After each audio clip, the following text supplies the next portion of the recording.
রমজানকে যে কদর করে না, রমজানেও যে গুনাহ করে, রমজানেও যে জাহান্নাম থেকে বাঁচার চেষ্টা করে না, রমজানেও যে জান্নাতের আমল করার চেষ্টা করে না,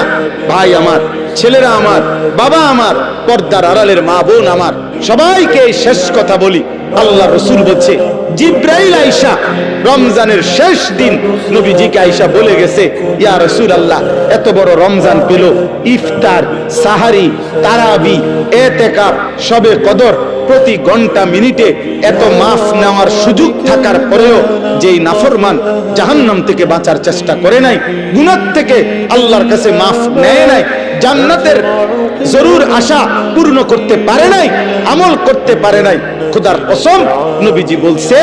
জিবরাইল আয়েশা বলছে, ইয়া রাসূলুল্লাহ, এমন নাফরমানের উপরে আল্লাহর লানত, আল্লাহর লানত, লানত, লানত। নবী বলছে আমিন, আমিন। মানে নবী বলছে, হ জিবরাইল, আমিও বললাম আল্লাহ এমন লানত আপনি কবুল করেন এই নাফরমান উম্মতের উপরে, আমি নবীর লানত, তোর উপরে খোদার লানত করুক।